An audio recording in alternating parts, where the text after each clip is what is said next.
Hi, and welcome back to On Guard Cigar Salon. I'm Mr. Kristofer. I'm Graylin Thornton. I'm Bannon. And I'm the Cigar Pig. And I'm Sterling Walker. And today we have Sterling on the show. Thank you for showing up. You are a personal trainer, correct? Yes. And we wanted to talk about body positivity in the kink community, body dysmorphia, how our image of ourselves affect our community. Can you tell people a little bit about yourself and why we should listen to you? So, why should you listen? Okay, so again, I'm Sterling Walker. I have been in health and fitness for over 20 years now. And my degree is in physical education and health, right? So I have a undergraduate degree in that area.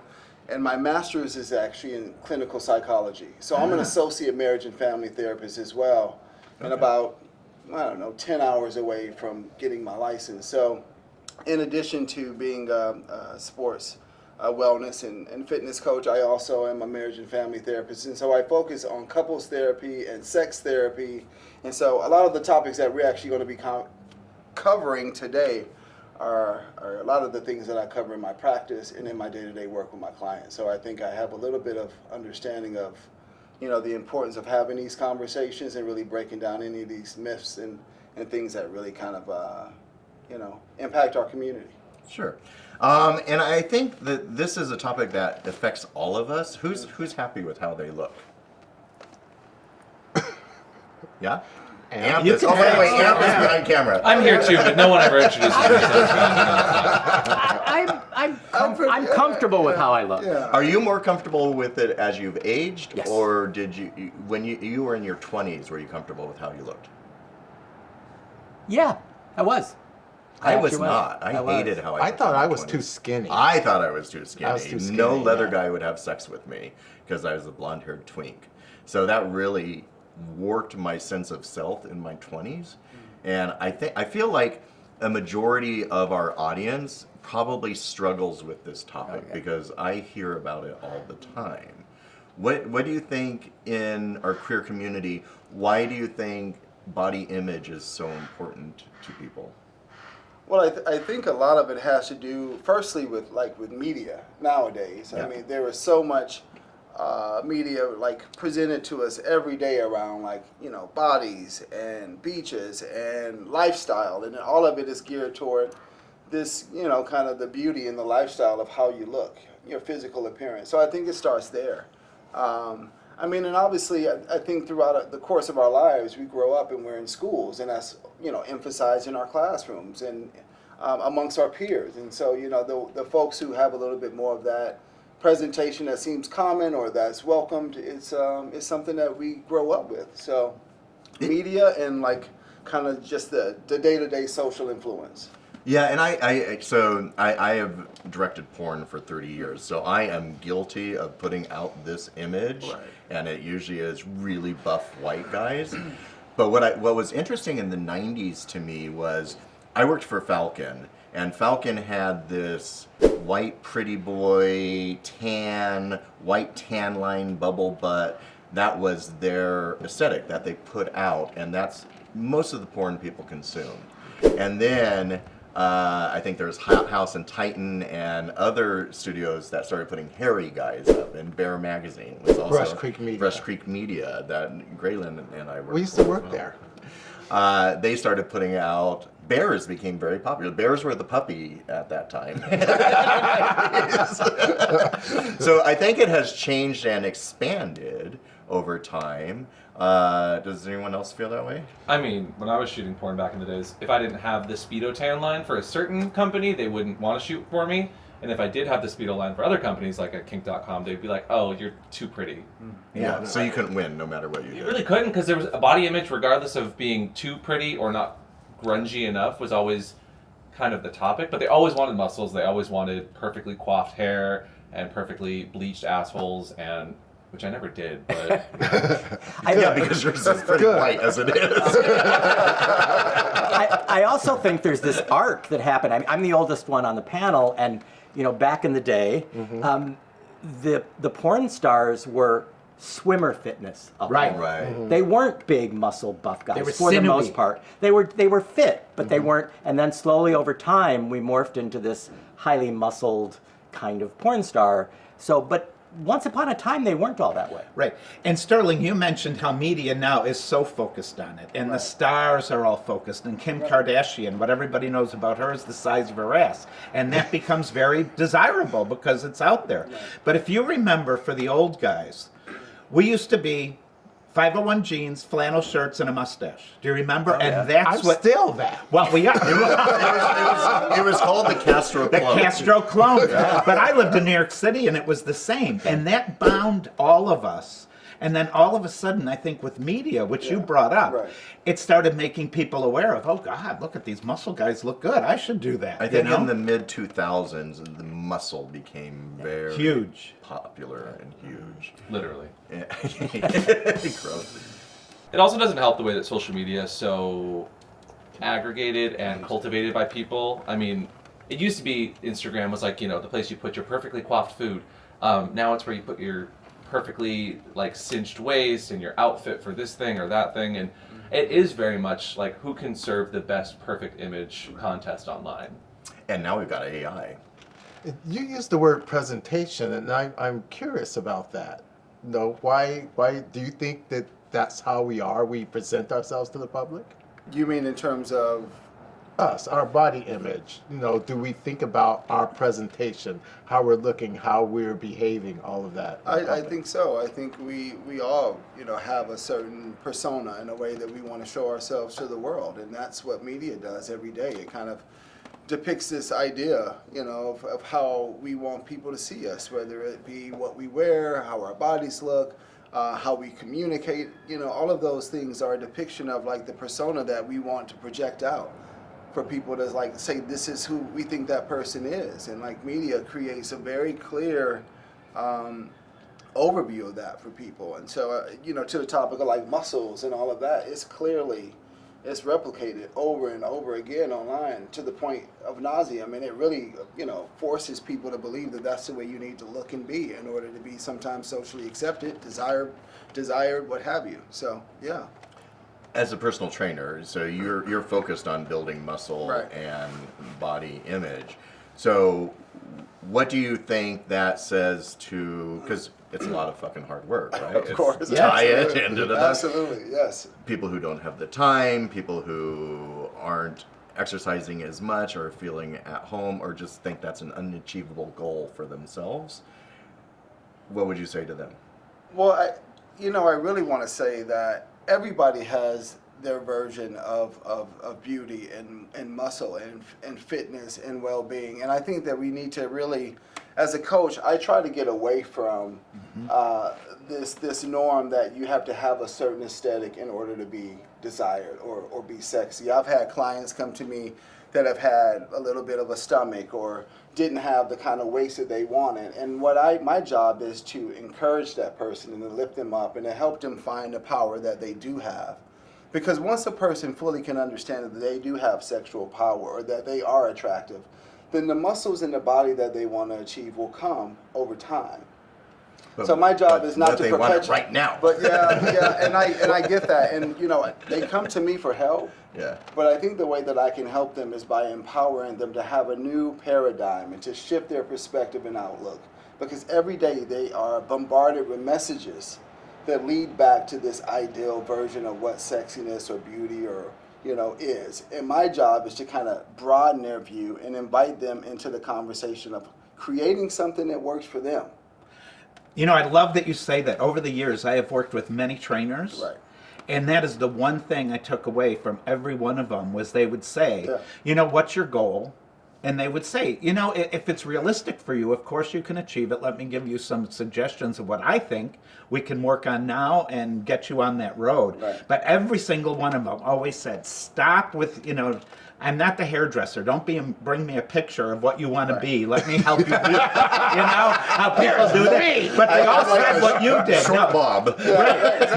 They did, and they said, "Let me help you be, the you want to be," and then they would actually discuss that. So I like you say that because that is the best thing about personal training. You know, since you have a unique set of skills, both as a personal trainer and as somebody with psychotherapeutic capabilities, we've talked about the externals and what they want, but are there consistent things they say to you about their insides when they come to you? About what are the challenges? What am I trying to overcome?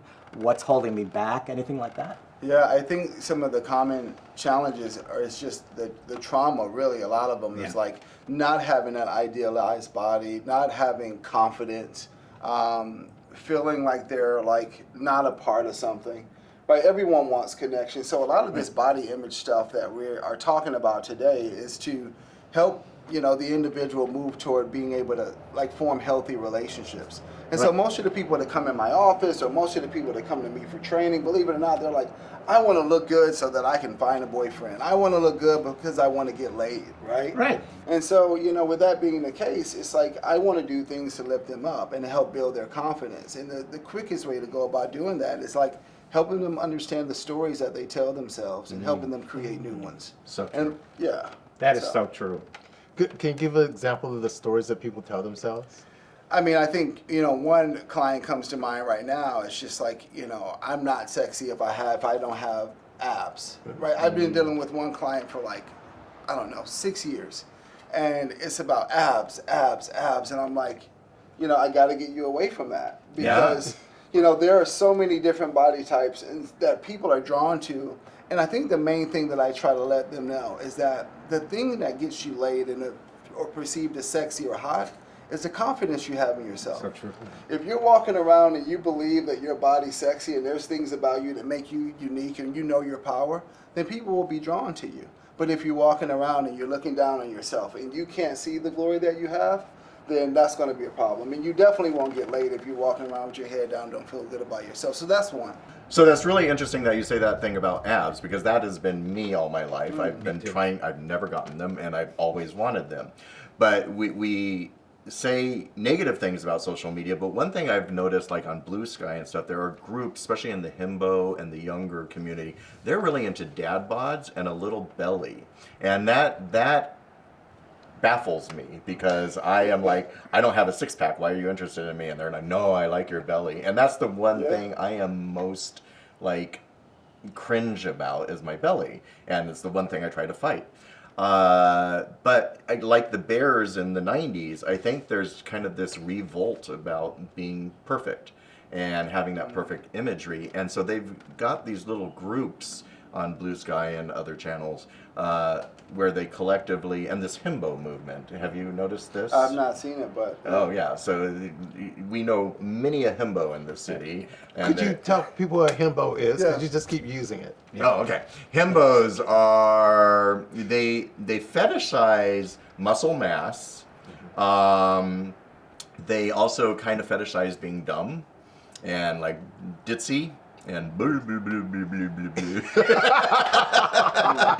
Am I saying that right now? Oh, I'm just sitting back enjoying you describing a himbo. A himbo is generally an unintelligible but well-meaning, muscled person. Generally, male is what himbo is used for.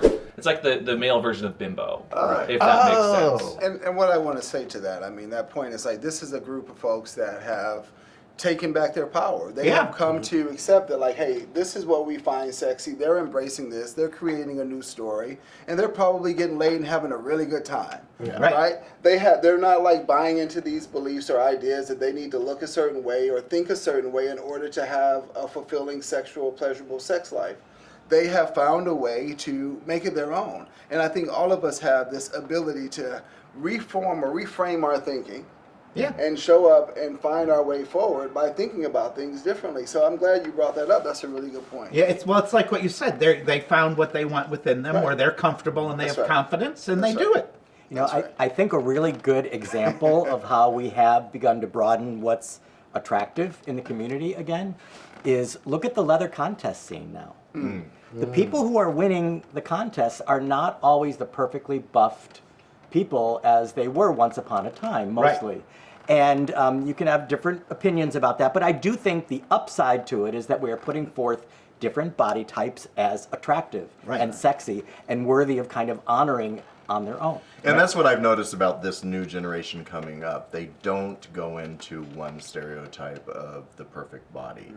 They are more embracing of all forms, which is kind of Healthy. encouraging. Healthy. Yeah, it's healthy. Yeah, but because we grew up with just this one idea, and I don't know if that's because porn isn't as mainstream and packaged in a studio system like it used to be, that you only got it from one source. It comes from everyone's taking erotic things of themselves now, whether they're six-pack or not. I think it's because it's moved away from the studios who get to kind of formulate and write and produce what people need to look like. Yeah.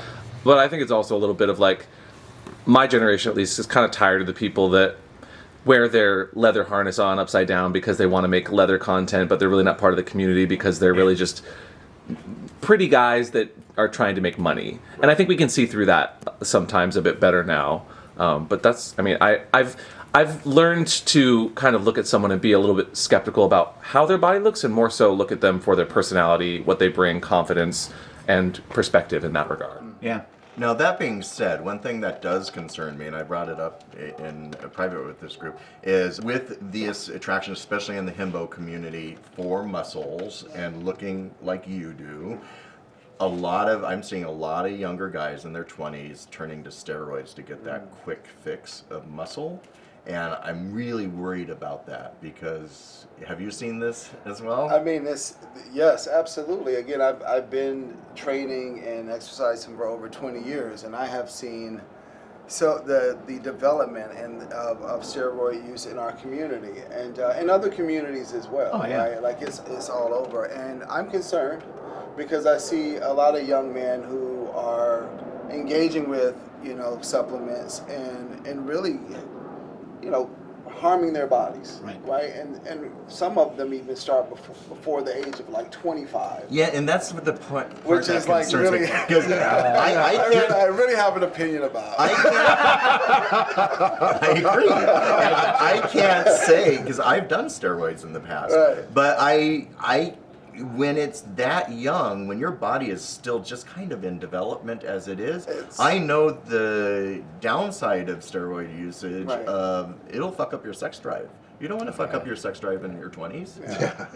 You've got a whole full life to live. But they got pills for that now, though, and they got shots for Yeah, that. and I know, but do you really want to take pills and shots for the rest of your life? And those shots are dangerous. Yeah. Those pills are dangerous. And it fucks with desire, not just performance. Right. Yeah. Right. So it's beyond And that. it becomes psychological. You become dependent on those things. Well, that was the point that I was going to make, Kristofer, is that, first of all, the first point was, at a certain age, you're stunning your body's ability to, develop on its own. And between the ages of 18 to 25, even up to 30, those are going to be the years that you can actually maximize your growth and your size in the gym naturally. Without steroids. Without steroids. Like, that should be the time where you are, training really hard, balls to the wall, having a good time in the gym, because that's your foundation. And what happens is if you don't build that, you lose that. Right. The second part that you mentioned, which I think is really important to acknowledge, is the psychological impact that it has on us, right? If you're using steroids and that's your main source, over time you become dependent on that, Right. and your body image is completely tied to that. Yeah. Again, it's how you fire, that's how you're wired. And once you go down that path, it's hard to turn back, and it's like any other addiction, it's never enough. Right. Right? And I think this came about at the end of the AIDS crisis part, because doctors were prescribing steroids to gay men that were HIV positive to help with facial wasting and other things. But in return, they got these fucking fabulous bodies and look like golden gods walking around. And so the younger generation's like, oh, I want that. And they've been doing that ever since. And I see it so much in the community. I can't say that because I've done them myself. But I also know that it's like a drug. When you come down and your body reshapes to what it used to be, you want to get back on them and do it again. And I find that very problematic for our community. Well, I mean, again, there's other things that if you take the conversation a little bit further, the use of supplements can also lead to other at-risk behaviors. Drug use and misuse of other things as well. So, I mean, the behaviors change as a result of using supplements that your body may or may not be fully functioning and ready for. So Something else that I've noticed, and you tell me if I'm wrong, is I have noticed a lot of guys who I know do steroids have popped biceps a lot. yeah. What's a popped bicep? They literally pop the tendon off. So They tear. Yeah. And it seems to be very common amongst guys with steroids. And I was told the muscles develop in a way that the tendons aren't ready to address. That's right. Is that right? That's right. Yeah. So, yeah. Ligaments. So again, to Especially that at a point of young like age. at risk, harming yourself, injuries, Right. Because the body is not completely trained up to a level to perform at the level that the drugs allow the individual to, perform Exactly. in those moments. And in order to really do ligaments and tendons to meet the muscle mass, these guys who get to that size, they are disciplined. They're in the gym every day. They're doing 3-4 hours of work, and they know when they have to do what's strengthening tendons. For people to think they're going to take steroids and then do these heavy weights, they're just, like you said, they don't really know what they're getting themselves into. And I always used to have this one trainer who said, to look like what you describe in your head, this is what it would take. Do you have that discipline and time to do it? No. And then the trainer would say, okay, so let's work with you and your body, like you're saying. Yes. It's really important for people, I think, to get a trained person educating them, mentoring them, so that they don't get on the wrong paths. Well, I've got a question actually, and I maybe this is just a personal thing. Like, do you think people online have a certain responsibility to say when they're on a cycle or that they do steroids heavily, rather than just presenting this perfect physique that they got in the gym, all natural? Like, I don't know if you guys have seen the Liver King in the news more recently.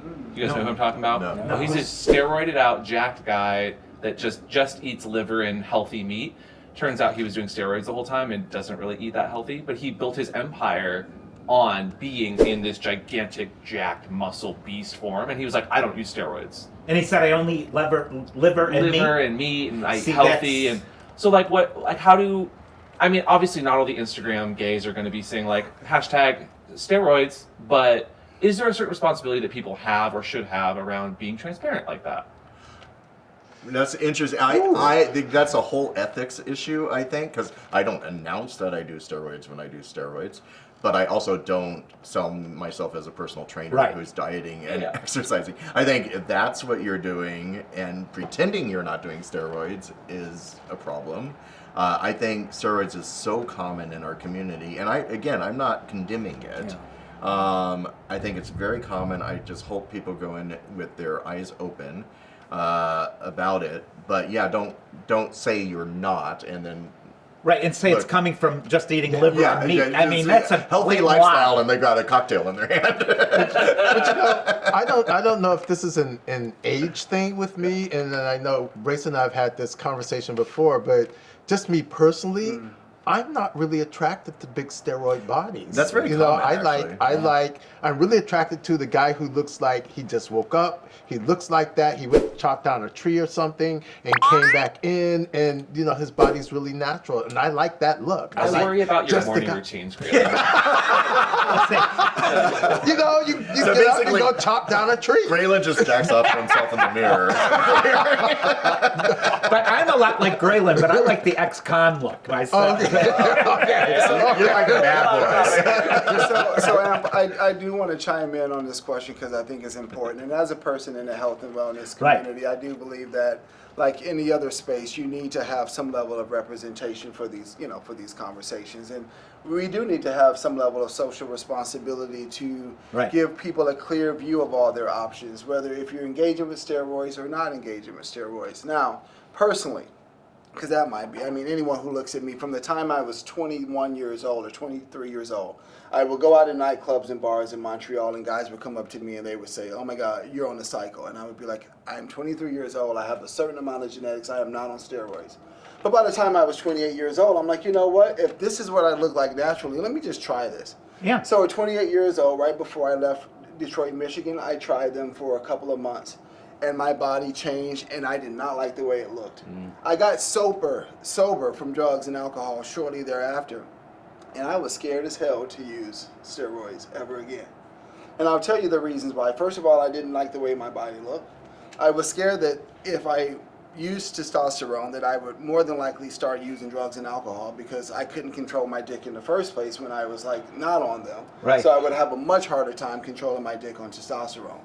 So at 28 years old, I have never touched a steroid since that point. And I can tell you the body that I have now is because what we talked about earlier, I have trained consistently and hard over the last 22 years of my life. With discipline. But what I'll tell you is if at some point I needed testosterone, a growth hormone, to build my body or to maintain it, I would. Yeah. But at this point, I'm not. And to answer your question, Amp, I think it's important for people to be honest in the field about what's possible, just like everything else that we do in life. Give people the options to choose where they want to be, whether it's steroids or not, whether it's kink or not, whether it's big body muscles, whether it's big guy, small guy, big dick, little dick. Give them options to choose. And then we can create a more positive outlook on how we see ourselves and what we do. That's a good point, because there are different types of steroids too. So a lot of older gays use what's called TRT, which is testosterone replacement therapy, because your testosterone, as you age, goes down. Yep. Yes. Having small injections of it makes you feel more sexual, makes you feel better about yourself, and can be maintained. So I'm not downing it for anyone. I'm worried about the younger generation that looks at older guys who are really super buff and they want it now at the age of 25 to 30 when their bodies can do it on their own. And I just want them to know you're going to peak at 40, and you don't want to be all your muscles tired and no sex drive at 40 because you couldn't wait at 20. I mean, I understand that like the young generation needs to worry about like body image and stuff, and I'm like 100% all natural. Like I just go to the gym and definitely like this is all real. Anyway, body image is not really important to me. Thought I would, flex on that. Anyway, so what was the next point? I think We were talking about overhyped content creators, I think. Wasn't that the I was going to chime in because earlier you asked who was comfortable with their body in their 20s, and I was really comfortable. I was a gymnast, I was a dancer, I looked pretty fucking good. It wasn't until my 40s that I really started to become more self-conscious about dad bod images and things like that, and it began to affect my sexuality and my kink a little bit more than I would like to admit. So I'm curious, when you work with clients, and I assume you probably work with some people in the queer and kink communities, and how does their body image affect their sexuality, how they navigate in queer and kink spaces, things like that? So first of all, I want to acknowledge what you said about, being comfortable in your skin in your 20s, right? But then really being able to fully embrace it in your 40s, because I think that in the 20s it's weird for a lot of people. It was definitely weird for me, right? And so I'll talk a little bit about my clients, but I'll share a little bit about myself. Okay. So like yourself, I kind of grew up in a family where like presentation, looks, body was always acknowledged in my home. I mean, I came from what would traditionally be a nice looking family, right? And we had decent bodies. And I had this physique for a long time, but what I could tell you is that even though I walked around built in a certain way, I did not have confidence. From the age of like 16 to like 30, when I got to my 40s is really when I really started to feel it. But when we talk about body image, I think the thing is we're talking a lot about muscles, but this is our entire body, right? Like not just what you see, so we're talking about sexual parts, we're talking about like everything when it comes to body image that would have a person to question how they look or feel about themselves.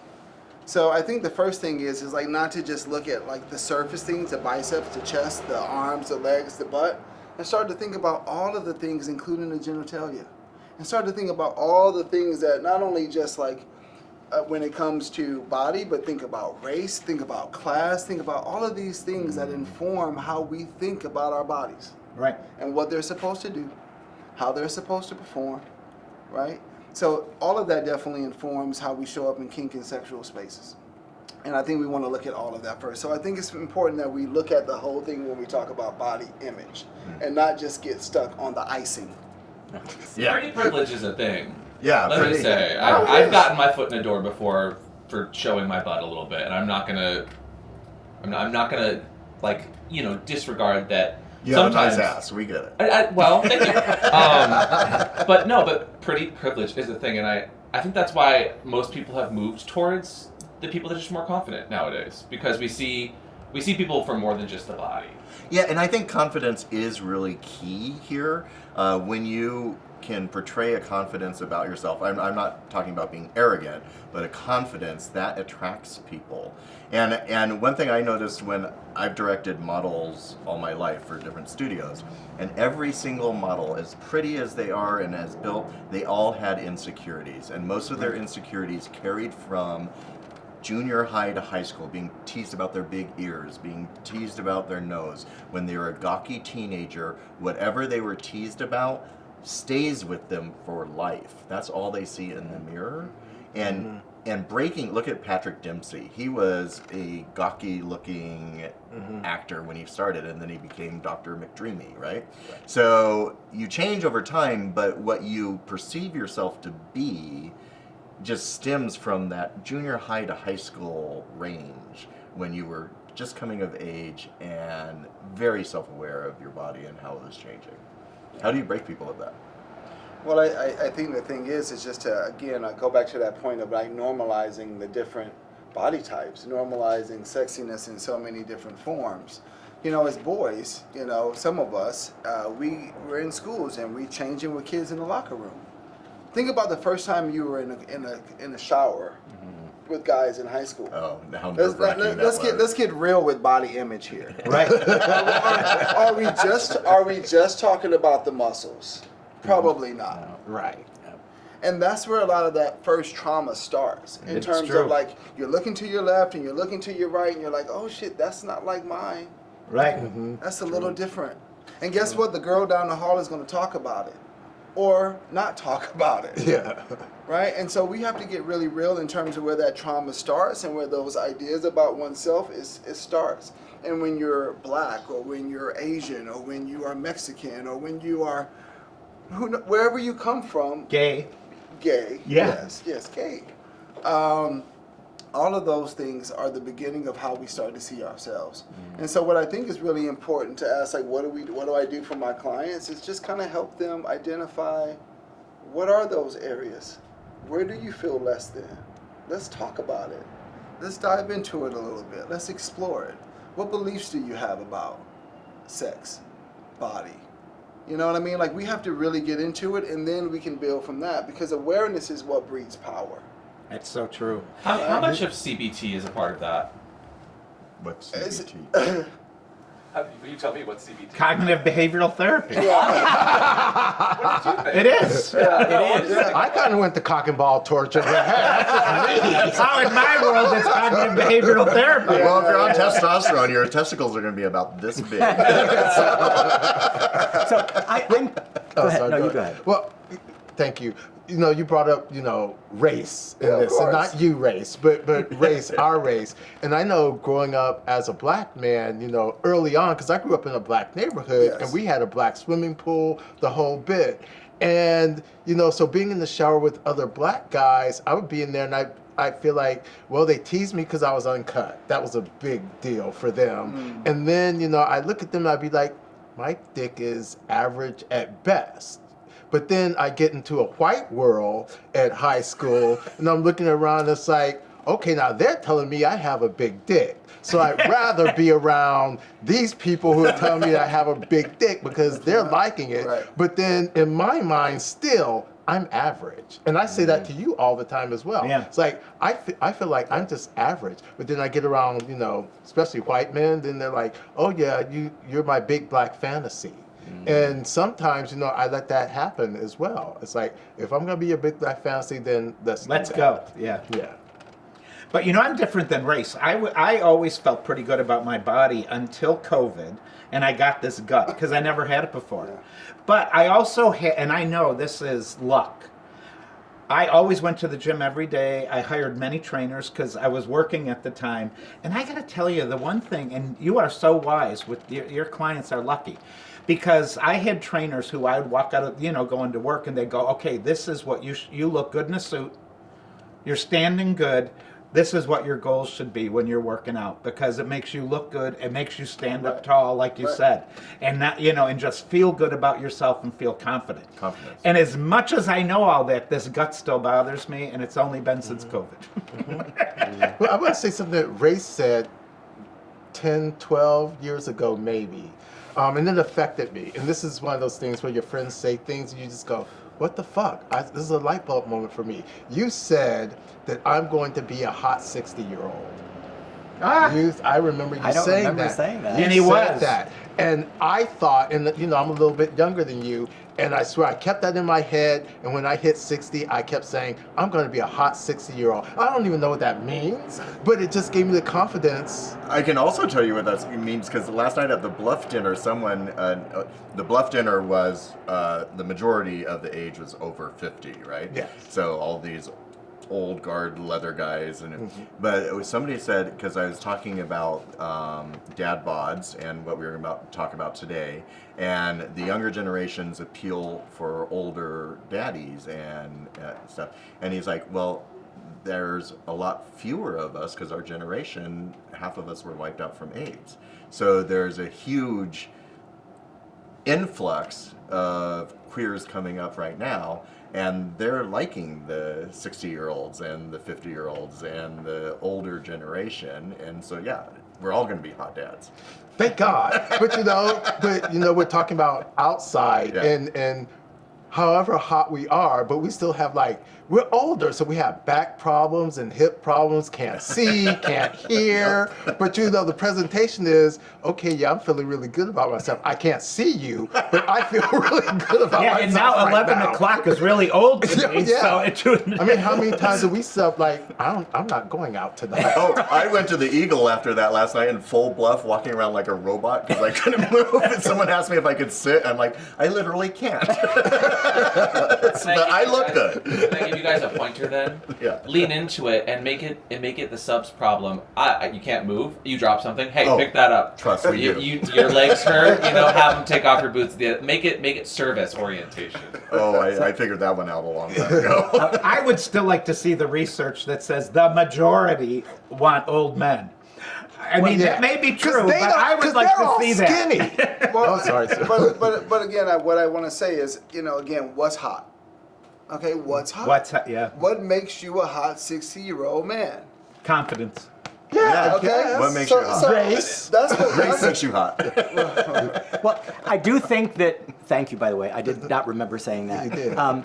But that also shows the impact of one kind word Oh, sure. to anybody in your Absolutely. friend circle about how they look, about how they're presenting, what's sexy about them. So that's important in our social circles Yeah. to Yeah. remember. Yeah. Not shame anyone. I don't think people overtly shame people, but side comments do.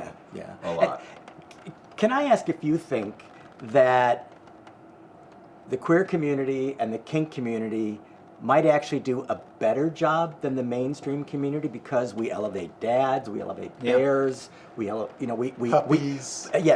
we're fine. Twinks have their own category if they're lean, whatever. That maybe that's an upside that we actually eroticize and make sexual and make sexy different kinds of people. Absolutely. I think there's a lot of benefit, and it's quite uplifting for the community. Have all these different variations of ways that you can show up and experience love and community. And I think that's the thing that we need more than anything else, to feel a part of something. Remember, I keep telling you, I go back to this point, is that all of these body image things that we're talking about and what's sexy is because we want to be a part of something. And to the point of queer space, right, and the thing that we create here, which is really unique and special, is community. Whether it be the pup community, the bear community, like all of these sub-communities of one bigger community, the kink community, the bluff, all of these things, all of these communities inform and lift us up to give us a more positive outlook of ourselves. Yeah, I agree. So that's really important. That is unique to the queer community too, that we have all these strata. I want to, something that I've noticed just recently that I wonder if it's going to be emerging benefit or a problem is AI. And you know what I've noticed is, forget the dog face and all that, was where people are putting their image in and then AIing, and it's not a cartoon or anything, but now a couple can actually take their picture of the couple and then AI can generate what they think their children would look like. I think it's actually, personally, in behavioral health, really setting up horrible expectations. I may be wrong. It's just emerging. But I would like your opinion, because you're really skilled in this, you're a professional. You know, when people use something like that, that is considered artificial intelligence, and it's giving them like you should or could look like this, or your kids, I personally think there's a real danger that people aren't thinking about with that unrealistic expectation. I mean, I think it's the same with filters. It's all the same thing. It's again, it's perpetuating this idea of what beauty is. Right, unrealism. Yeah, and so, and I think in order for us to have something that's more realistic, and empowering and esteem building, we have to break away from that. Right. And the thing that I work with all of my clients and the people in my community, whether it's kink or the work that I do or the guys that I mentor or the boys that I have in my life, is I want to always empower them to create your own view of what is sexy, what's hot. Right. And so, and I think when we perpetuate these ideas of beauty looking a certain way that is, you know, following this paradigm around like muscles and whatever it is. The perfect face. The perfect face or the lack of blemishes. It's like, yeah, that just is problematic. It is. Absolutely. You know, when I lived in New York, I had a number of friends who were drag queens.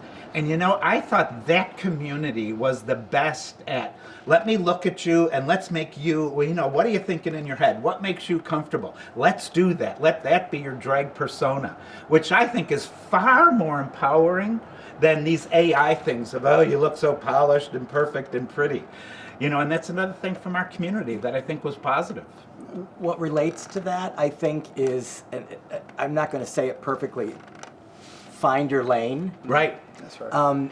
And as a 71-year-old daddy type, I know that I don't appeal to everybody, Yeah. but I do appeal to some. Yeah. And I'm, I've seen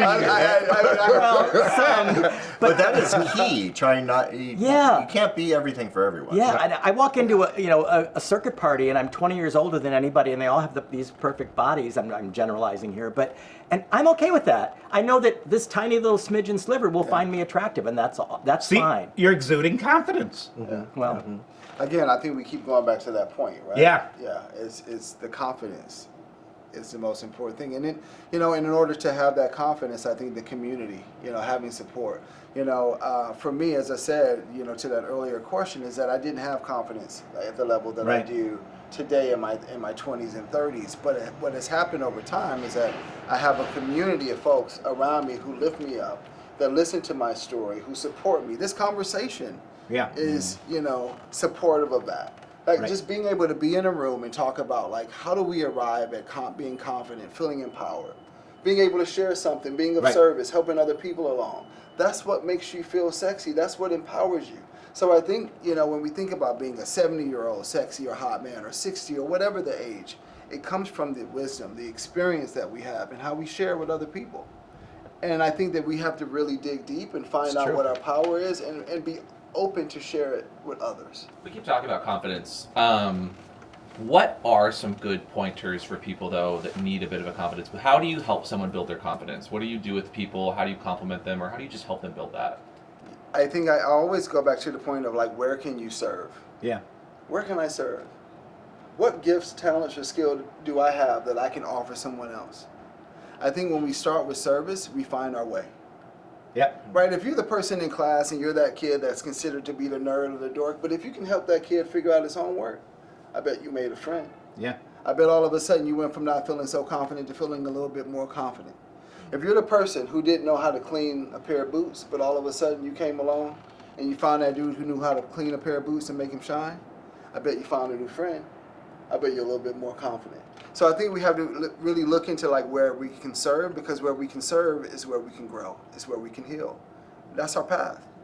Service. wow, that is so. That is so wise. good, and I've got to say this again because I've had trainers, good ones, and they are saying exactly what you were saying. Yeah. It's, I want to know you, stop looking at me or anybody else, but what are your goals? I want you to be healthy. I want you to be able to stand up straight. I want you to be able to run or bike, whatever you want to do. That's what we'll do. And that, I think, builds confidence. When you get people, here's your strength, let's capitalize on them. right? Earlier, Christopher alluded to one side comment can wreck someone. It's true. And I talked about being kind. I think we are wired, I think, to really take in that comment that wrecks us versus the 10 kind things that we heard. Yeah. And so we have to be extra careful socially and as a community to be kind and uplifting and be careful of what you say that might chop someone down. I agree with that. Our community though thrives on being catty towards each other, especially in social circles. You mean gay or Gay, yeah. queer, drag queens especially, being a little bit bitchy and snappy, and I think sometimes that does more harm than good because people do take it personally, even though it is panned off as a joke. Yeah. I'm just joking. You can't be mad. Why are you taking it so seriously? But those negative comments do affect people and their psyches. They do. I think drag queens are all in on the joke, but you're right. Outside of that, because drag queens, it is their thing. Yeah. And I got to keep saying it because I love the stuff you're saying. Is I got the most confidence when I had trainers who honestly told me, here's what you can do, here's what you can't. 6-pack abs are genetic. You're never going to have them, but I can get you, you can have a flat gut. Or get a rubber suit like Amp. If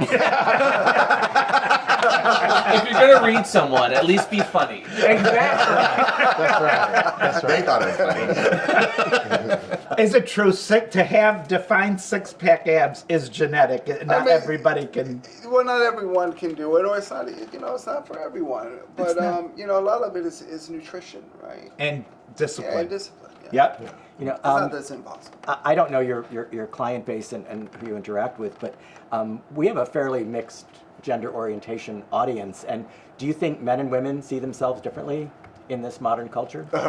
Absolutely not. I think that there is a way in which we both, men, women, we all have, I think skewed views of themselves that really kind of make it difficult at times to have a positive, body image, a positive view of themselves.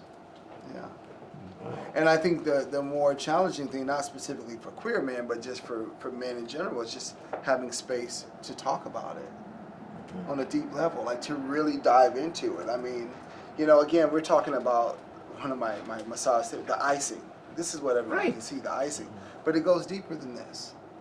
So who can you really talk to about what's going on with your body, how well it's performing or not performing? Those are the things that also take it, hit at people's confidence. Yeah, it's true. I walk into a dungeon, a play party that's, let's say, BDSM and kink centric, Right. and it does seem like that aspect of our community is far more accepting of different types of people. I agree. Maybe because it's about skill, it's about inner journey, it's about whatever. But do you find that BDSM tends to be a little bit more accepting of a wide variety of types? Absolutely. And I think that that's one of the reasons why I've been drawn to it, right? We talked about, being at different stages of our life and the confidence or the lack of confidence. And I think that the leather and kink community has been a space where I have developed my greater sense of who I am and my confidence. Yeah, that's because I am surrounded, again, by community of folks that are not just looking at the icing, but they're looking at the core of who we are. Right, as you said, the spiritual and the community, the love aspect that really builds us up. And so I think if, to that question that Amp asked earlier, it's like, how would you help build a client's confidence? I'm like, get involved in the leather and kink community. That's great. Yeah. Go in a dungeon. Yeah, I want to just throw something in there because you reminded me. You keep reminding me of things. It's getting on my nerves. But early on, I got into leather and kink Yes. at a very early age, and luckily I was thrust in the middle of a lot of people who knew leather and kink, some of the big names.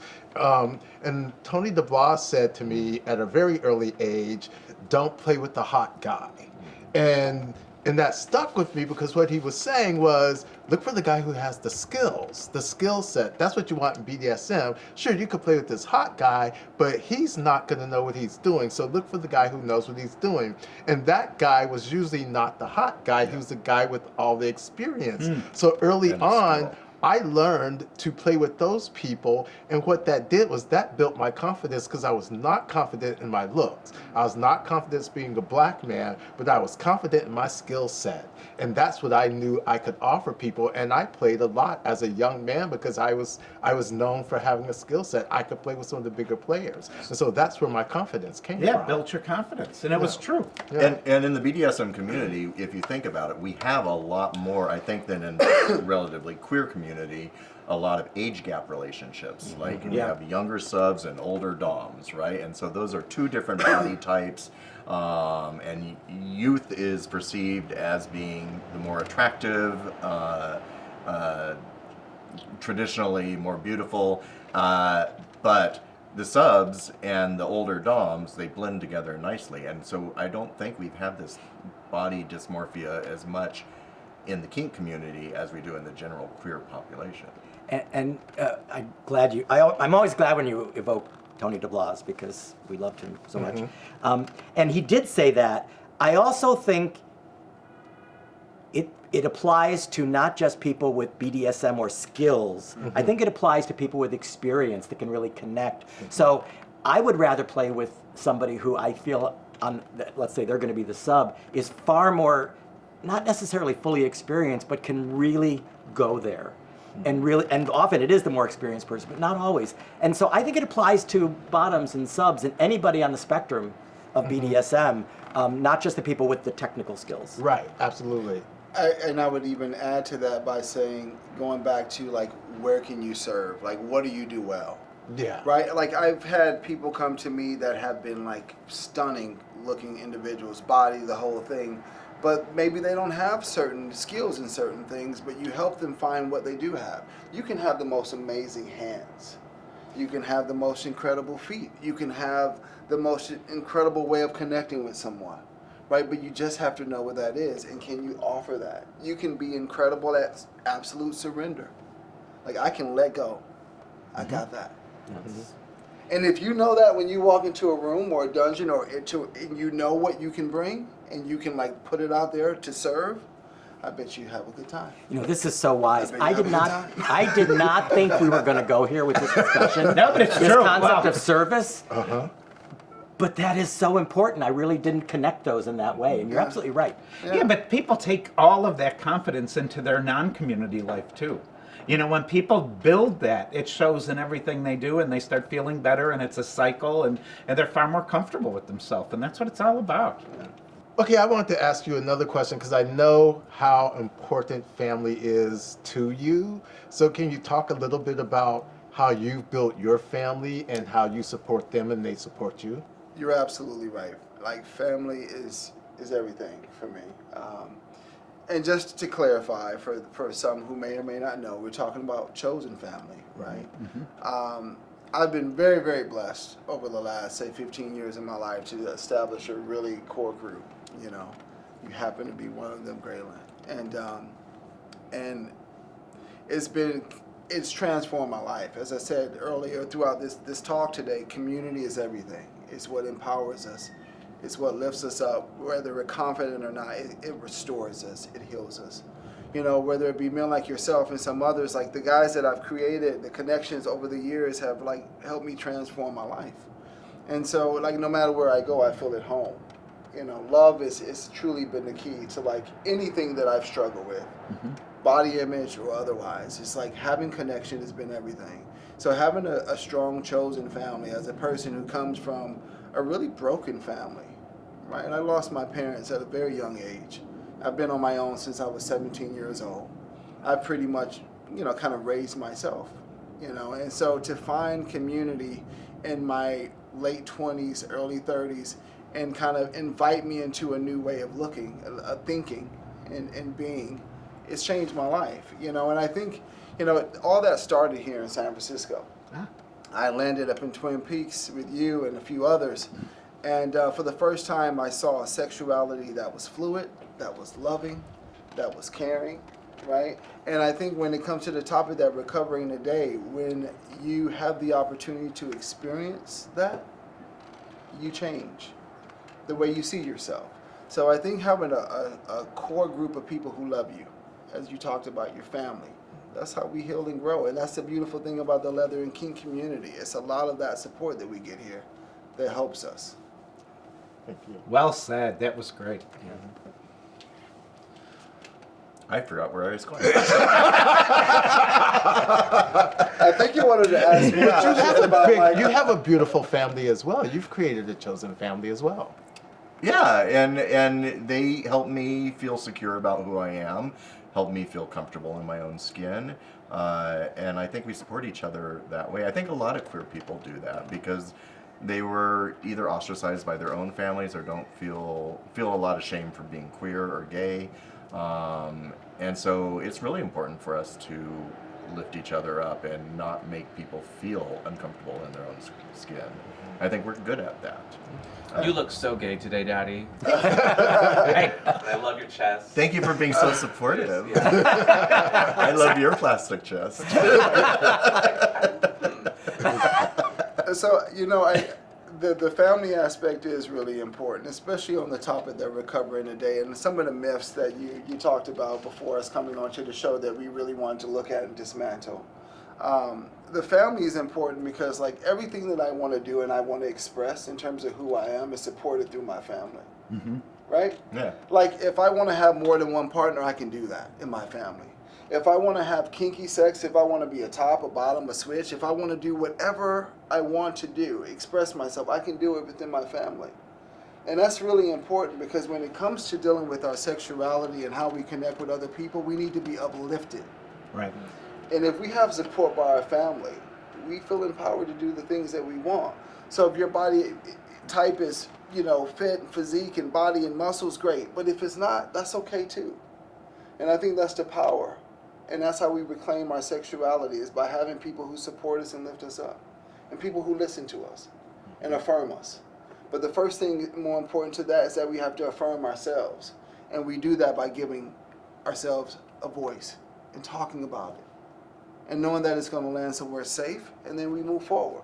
So I think, you know, for all of us, the family aspect is a key component to healing and how we see ourselves. Amazingly said. Yeah. With that, I'm going to call time. Thank you for being here. Is there, if anyone wanted to reach out to you, how could they reach you? I'm on many platforms. One is Instagram, Sterling D. Walker. Okay. You can find me there. You can find me also on Psychology Today, Sterling D. Walker. I'm there as well. And I'll leave contact information for Great. however you guys, maybe it's some kind of drop down in the YouTube. Oh, we got this And I can covered. put We'll that put the there, so, descriptions. Everyone All will be able that. to find Yeah. it. Was there anything we didn't cover that you wanted to talk about today? Yeah. I think the only thing that's really important that I started to allude to here at the end was the importance of being honest. Mm-hmm. Right? I was suffering in my silence for so many years. I think a lot of us do. Yeah. And we're talking about body image. But a lot of us are who struggle in those areas just because we're silent. Right? We're not honest about what we're feeling. We don't know how much it is hurting us. So I think the most important thing for me over the course of my life and in my career is like, where can I get honest? Who can I talk to? When I'm feeling insecure, when I'm not feeling the best about myself, who do I turn to? So if there's anything I can offer anyone who's going to be looking at this podcast, is if you are feeling a certain way about how you look and how you feel, find someone to talk to that you can be honest with. I think that's really important. Yeah. I love that. Wow. Thank you for coming on the show. Yeah, this was great. Thanks This for was having me. great. It's really nice to be here. This has been lots of fun. We'd also like to thank our sponsors, Mr. S Leather and Leather Daddy Skincare. If you not only want to look great but smell great, please go check them out. Also, we do have gear on safewordshop.com. Go check that out. And if you like this episode, please click the little like button and you might be notified of our next one. And with that, we'll see you next time. Bye. Bye.